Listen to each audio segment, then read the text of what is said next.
Hello guys, तो आज Sanjay sir की क्लास चल रही है और देखते हैं संजय सर आज बच्चों को क्या न्यू सिखा रहे हैं। हमेशा ही क्लास जो होती है न्यू टॉपिक्स सिखाते हैं सर, काफ़ी अच्छे से सिखाते हैं और काफ़ी एडिटिंग होती है चीज़ों में। ऐसा नहीं है कि जो कल बनाया गया है दोबारा उसको रिपीट करवाया जाता है। हाँ, अगर बच्चों को नहीं आता तो वो रिपीट ज़रूर करवाते हैं, बताते ज़रूर हैं, लेकिन हमेशा बच्चे कुछ ना कुछ सीख के जाते हैं। सो हम संजय सर से मिलते हैं और पूछते हैं आज क्या टॉपिक है। So hello Sanjay sir. Hi Kajal, good evening everyone and welcome to Dhondial Art and myself Sanjay Dhoundiyal. और आप लोग जानते ही हैं आज हमारी लैब्स क्लासेस है और हमारे संग एक नया स्टूडेंट है, वो है Anaisha. Hi Anaisha. She is very good student और बहुत ही अच्छी कैचिंग है उनकी। और कैचिंग क्यों ना हो, बिकॉज इज ढोंडियाल आर्ट। और आज मैं एक्चुअली शेप्स और लाइन पे वर्क करवा रहा हूँ, काफ़ी ज़बरदस्त वर्क होता है। और मैं सभी को कहना चाहूँगा कि अगर आप लाइन और शेप्स कर लेते हैं तो डेफिनेटली ड्राइंग बनाना आपको आ जाएगा। डोंट वेरी, आप उसके बाद हमारे पास आइए और हम देखते हैं कैसे उड़कर दोनों साथ में हम आसमान पे पहुंच जाएंगे और बहुत ही मज़ा आता है। क्योंकि लाइन एंड शेप्स बहुत ज़्यादा मैंडेटरी होती है ड्राइंग में। जिस तरीके से अभी अनाइशा ABC पे काम कर रही है कि एक सबसे बड़ी चीज़ होती है कि पेंसिल को प्रॉपरली बच्चे पकड़े, उनको सीखें। और सबसे इससे भी ज़्यादा ज़रूरी है कि बच्चे सेटिंग्स प्रॉपरली सीखें कि किस तरीके से सेटिंग करना है, वो भी बहुत ज़्यादा ज़रूरी है क्योंकि टाइम वेस्ट होता है बच्चों का कहीं ना कहीं। तो ये सिस्टम मैनेजमेंट भी हम लोग कहीं ना कहीं सिखाते हैं। जैसे आद्विका बताएंगे जरा सिस्टम क्या है सेटिंग का। हाँ, तो हमारा सेटिंग सिस्टम ये है कि सारा मटेरियल्स राइट में रखना है। अभी मैं ऐसे रखती हूँ, लाइक स्केल यहाँ पर जो चीज़ें मुझे ज़रूरत नहीं होगी वो लेफ्ट में जाएगा, राइट। ओके, सो गाइस, ये बहुत ज्यादा जरूरी है, बहुत ही सुंदर लगता है बच्चों का। जो टॉपिक चल रहा होता है वो राइट में, और जो टॉपिक का यूज नहीं है, जैसे कलरिंग कर रहे हैं तो बच्चे राइट में कलर आ जाते हैं और लेफ्ट में फिर दोबारा से स्टेशनरी आइटम चले जाते हैं। तो बच्चों को आइडियाज रहता है जिससे कि लेफ्ट वाले पर्सन को प्रॉब्लम नहीं होती। तो गाइस बने रहिएगा हमारी वीडियो के संग। पूरा फुल पेज फाइल का खोल लेंगे। हाँ, पूरा पेज, हाँ पूरी फाइल को खोल लीजिए। तो फाइल को आप रखेंगे बिल्कुल ऐसे, इस तरीके से ये। सो गाइस, आप लोग देख रहे हैं संजय सर जो है, आज अनाइशा की फर्स्ट क्लास है और संजय सर जो इनको शेप्स के बारे में बता रहे हैं। सो पांचों शेप्स को आपको साइड में लेफ्ट में बनाना है। तो यहाँ पे फर्स्ट जो है, यहाँ पे शेप्स बनानी है आपको। तो आपको एक शीट शेप्स में क्रिएशन सिखा रहे हैं, तो मैं आपको दिखा ही रही हूँ क्या शेप में क्रिएशन होता है। फुल ऑन शेप्स, मतलब पहली 3 शेप्स आप बनाएंगे तो आप 3 शेप्स यहाँ पे बना लीजिए, कोई 2-3 शेप्स इसमें से। और वो शेप लेने के बाद यहाँ पे करेंगे हम सबसे पहले स्टैंड, उसके बाद हम करेंगे फ्लैट, फिर इंटरनल, और फिर करेंगे हम इसको कैपिंग। तो इसके बारे में सबसे पहले हम यहाँ पे, ये चैप्टर बहुत ज्यादा जरूरी है कि यहाँ से आप एक क्रिएशंस तरीके से समझने की कोशिश करेंगे शेप्स एंड लाइन को। तो हम सबसे पहले राउंड्स के बारे में समझते हैं। जैसे राउंड्स है तो राउंड्स है बॉटल, ये स्क्वायर बॉटल नहीं है, राउंड है। तो राउंड्स पे ये जिस तरीके से सामने नजर आ रहा है, तो अगर मैं इसको ऐसे दिखाऊंगा तो ये सामने से नजर नहीं आएगा, ये ऐसे नजर आएगा। जैसे स्टैंड, ये सामने से नजर आएगा। ये जिस ब्रांड की, जैसे मिल्टन है तो मिल्टन का ये लोगो तभी नजर आ रहा है जब मैंने ऐसे किया है। अगर मैं ऐसे नजर आएगा तो दिस इज फ्लैट, ये फ्लैट हो जाएगा। तो हमें स्टैंड के लिए हमेशा कोई भी ब्रांड दिखाना या हमें ऐसे तनाइशा की स्माइल दिखाना, अनाइशा कैसे स्माइल करती है, तो इस तरीके की स्माइल हम स्टैंड पे दिखा सकते हैं और किसी में नहीं दिखा सकते, राइट। अगर मैं इसको फ्लैट करूंगा तो ये इस तरीके से फ्लैट हो जाएगा, लाइक पिज्जा, इस तरीके से, मतलब वो फ्लैट होगा। पिज्जा को हम ऐसे नहीं कर सकते, नहीं तो पीसेस इधर उधर चले जाएंगे, राइट। तो ये फ्लैट हो जाएगा राउंड्स में। तो राउंड्स में स्टैंड चीजें क्या होती है आपको ध्यान रखना है, और फ्लैट चीजें, फॉर एग्जांपल ये मेरा कैप का ढक्कन भी हो सकता है। बट इंटरनल की अगर मैं बात करूं अनाइशा, तो इस इंटरनल में इस तरीके से अंदर अगर हम करते हैं तो ये एक बाउल्स बन जाता है और इसको हम स्टैंड जिगजैग में कर देते हैं। तो इसके अंदर अब जैसे ही जिगजैग करेंगे तो ये बाउल इंटरनल कहलाएगा। इंटरनल मतलब राउंड में, अगर मैं इंटरनल के सब्जेक्ट की बात करूं, दिस इज इंटरनल।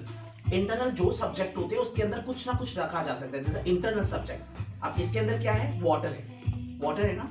सो अगर मैंने इसके ऊपर लगा दिया दिस इज कैपिंग, तो ये कैप हो गया। अगर मैंने यहाँ पे कुछ किया और इसके ऊपर मैंने इसको लगा दिया तो ये एक सर्विंग बाउल हो गया ना, एक सर्विंग बाउल है ना। गेस्ट जब आते हैं तो मम्मा, एग्जाम्पल अब हम बोले अगर ट्रायंगल की बात करें तो ट्रायंगल में भी इस तरीके से हमने देखा होगा कि एरो बने होते हैं ट्रैफिक रूल के, दिस इज स्टैंड। अगर मैं इसको नीचे फ्लैट करूंगा तो लाइक,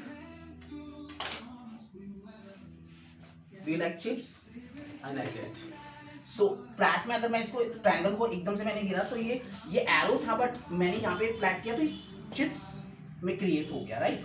अगर मुझे इसको इंटरनल में दिखाना होगा तो मैं इस तरीके से यहाँ पे first line big and back and में, और यहाँ से मैं इसको कनेक्ट कर दूंगा और ये हो जाएगा स्टैंड जिगजैग सेम एज, और ये इंटरनल बॉक्स बन जाएगा like a Diwali box, gifting boxes में, और जैसे न्यू ईयर आ रहा है उसमें चॉकलेट्स डाल के भी हम लोग इस ट्रायंगल बॉक्स को मतलब कर सकते हैं। उसके बाद अगर मैं कैपिंग की बात करूँ तो सेम एज कैपिंग में भी क्या होगा, सेम मैं ट्रायंगल को फ्लैट करूंगा, front line is a big and that one is equal और कनेक्ट, और इसके बाद एक लाइंस और बैक एंड में जाकर माइनस, और साइडिंग्स जो होगी हमेशा स्टैंड जिगजैग रहती है, और ऊपर वाला जो टॉप है वो बेस फ्लैट रहता है। हमेशा ध्यान रखना है कि जो स्टैंड चीजें होती है वो स्टैंड मार्क होती है, और जो ऊपर होता है वो फ्लैट मार्क होता है। तो हमेशा स्टैंड और फ्लैट का बहुत अच्छा नॉलेज होना चाहिए आपको, कि जैसी चीजें बनेगी वैसे आपके हैंड चलेगी। ये नहीं कि है स्टैंड और आप कर रहे हैं फ्लैट, ऐसा कुछ नहीं करना। ओके, तो इस तरीके से हम ट्रायंगल्स में भी कर सकते हैं, है ना। ट्रायंगल के बाद अगर हम एक और, तो यहाँ पे हम अनायशा हाउस, है ना। ओके, तो नेम प्लेट्स हमारा इस पे काम कर सकता है। रेक्टेंगल में नेम प्लेट्स बहुत अच्छा लगता है, तो इस तरीके से हम नेम प्लेट्स का यूज कर सकते हैं। या अगर हम लोगों को बहुत अच्छी लगती है ढोंडियल आर्ट क्लासेस, तो ढोंडियल आर्ट क्लासेस के बोर्ड भी बना सकते हैं। आई लव ढोंडियल आर्ट, इस तरीके से बोर्ड्स भी बनाए जा सकते हैं, राइट। अनायशा बोली कि अपनी तारीफ कर रहे हैं सर यहाँ तो, राइट।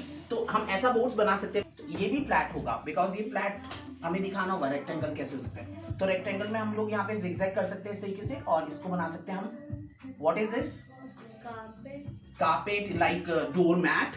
ओके, बट इसके ऊपर अगर हमने सिंपल मैट है तो सिंपल होते नहीं है, आजकल वेलकम लिखा होता है, तो मैं वेलकम ऐसे लिख सकता हूँ। तो वेलकम अगर मैं इसमें स्टैंड लिखूंगा या फ्लैट लिखूंगा, because mat is a flat, है ना। अगर मुझे इसमें मैट बनाना है तो ये मैट सेल के लिए मुझे दिखाना होगा, कितना ऐसा do you like for this mat, ऐसे करके दिखाना होगा मैट, है ना। बट अगर मुझे इसको फ्लैट दिखाना है तो W कैसे हो जाएगा, ये स्टैंड है और W कैसे हो जाएगा, फ्लैट हो जाएगा। तो वर्ड्स भी फ्लैट हो जाएंगे। तो ध्यान रखेंगे कि फ्लैट में हम लोगों को किस तरीके से काम करना है। अब इसमें सेम एज इंटरनल आएंगे, तो इंटरनल में फिर हम इसको फ्लैट करेंगे, और सामने वाली दोनों लाइंस बराबर रहेगी, और बैक एंड वाली जो लाइन है वो स्मॉल रहेगी। अगर ये फ्रंट लाइन 5 नंबर और 5 नंबर है तो बैक एंड वाला नंबर 1 नंबर कम होगा, तो क्या नंबर होगा, 4 नंबर। तो यहाँ पे हम 4 करेंगे, और इसके अंदर हम करेंगे फिर स्टैंड जिगजैग, और इसको हम इंटरनल आंसर दे देंगे। जब तक हम जिगजैग नहीं करते ना, तब तक इसका आंसर इंटरनल प्रेजेंट नहीं होता है। तो आपको जिगजैग लाइन जरूर करनी है। हमारी लाइन स्ट्रेट बहुत ज्यादा यूज हो रही है, हाँ, जिगजैग भी यूज हो रही है, राइट, और स्लांटिंग भी यूज हो रही है। तो different type of line use हो रही है। तो लाइन एंड शेप्स मिलकर हमारे क्या बन रहे हैं, ऑब्जेक्ट, अलग अलग। तो this are creative with creations art. तो यहां से हमारा एक चैप्टर ओपन होता है। अब मैं आपने राउंड्स में किया थोड़ा सेप, एंटी कौन सा है, ट्रायंगल। तो हम 1 2 and 3, तो हम 3 शेप्स को लेंगे आपके पेजेस में, और आप उसके बाद आप इनको आगे क्रिएट करेंगे, देखेंगे हाँ आपकी क्रिएशन कैसी होती है। तो सर की क्रिएशन ये थी, अब आपकी क्रिएशन देखते हैं। तो गाइस मैं यही कहना चाहूंगा कि लाइन एंड शेप्स में आप प्रैक्टिस करें, और बहुत ही अच्छी क्रिएशंस बनती है। यहाँ से बच्चों की एक स्टार्टिंग होती है।